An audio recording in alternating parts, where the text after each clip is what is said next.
उल्लासनगर है। नहीं, कितने लोग हैं? एक घर है, उसी का परिवार, एक दो लोग हैं। तो जो चीजें हम लोगों को प्रकृति ने दिया है वो कोई छीन नहीं सकता।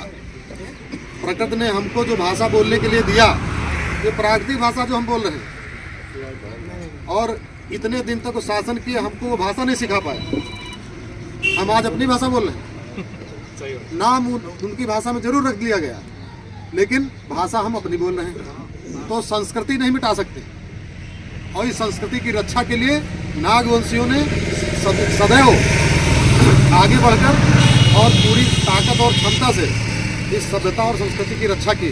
हम लोगों के यहाँ सब शादी विवाह होता है, तो जो कुषाणों को भगाया गया, अभी हमने बताया, उसका साक्ष्य समझ लीजिए या उसका प्रमाण समझ लीजिए। शाखा मतलब एक सेना की जो शाखा होती थी कुषाणों की, वो देखते ही कांपती थी नागवंशियों को। इतने शक्तिशाली राजा और राज हुआ करता था। और आज जो है समाप्त हो गया है, क्योंकि लिखने वाली कोई सामग्री उस समय नहीं थी, या रही भी होगी तो बची नहीं है। सभ्यता नष्ट करने का बहुत प्रयास किया गया, लेकिन प्रकृति है कि मानती नहीं है। वो सारी चीज़ें रिस्टोर करके पुनः समाज को देती है। इतिहास दोहराता जरूर है। 1000 वर्ष होने वाले हैं। 1030 तक महाराजा नल का शासन यहाँ पे रहा। 1030 में उनको किले पर आक्रमण करके, रात में आक्रमण करके समाप्त किया गया। 1000 पूरे हो जाएंगे 2030 में। प्रकृति रिस्टोर करके जरूर लाती है सारी चीज़ें, और आना शुरू हो गया है। लोग जागना शुरू हो गए हैं, इतिहास मिलना शुरू हो गया है। उन लोगों को नहीं पता रहा होगा कि ये लोग इतिहास फिर दोबारा खोज करके निकाल लेंगे, किंतु अब आगे की बात बता देता हूँ।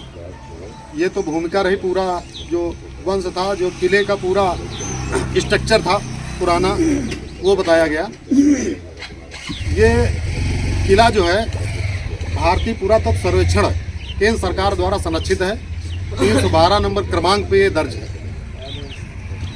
इसकी सूची है अपने पास।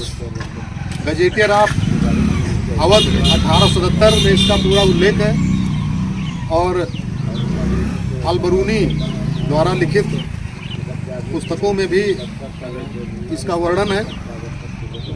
ये सब दस्तावेज लगाते हुए किले का खंडहर जो है, उसके फोटो जिलाधिकारी लखनऊ और कमिश्नर लखनऊ मंडल लखनऊ को प्रार्थना पत्र मैंने दिया है। उसकी जांच चल रही है, और शीघ्र ही उम्मीद है कि शीघ्र ही कोई जो है सुखद समाचार प्राप्त होगा। आप सभी साथियों से उम्मीद और आग्रह है कि क्षेत्रीय स्तर पर जो भी चीज़ें हैं, जो भी साक्ष्य हैं, जो भी जनश्रुतियाँ हैं,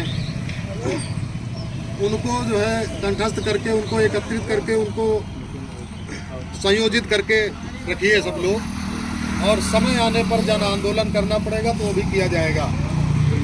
हमारी किसी से लड़ाई नहीं है, हमारे यहाँ किसी से द्वेष भाव भी नहीं है, किंतु किले का जो मुख्य टीला है उस पर जिन लोगों ने आक्रमण कर लिया है, तो स्वेच्छा से, क्योंकि सरकार की वो संपत्ति है और हमारे राजा महाराजा और महापुरुष रहे हैं, उनका किला है, उस पर से स्वेच्छा से वो यदि हटा लेंगे तो किसी भी कार्रवाई से वो बच जाएंगे और उनका किसी नुकसान नहीं होगा। तो ये जो कार्रवाई अभी तक हुई है वो आपके सामने रखी गई है। अब आगे क्या करना है हम अंत में बताएंगे। अभी कई लोग हैं हमारे बीच में जो बाहर से दूर से आए हुए हैं, उनके पहले उनके विचार सुन लिया जाए, उसके बाद फिर जो है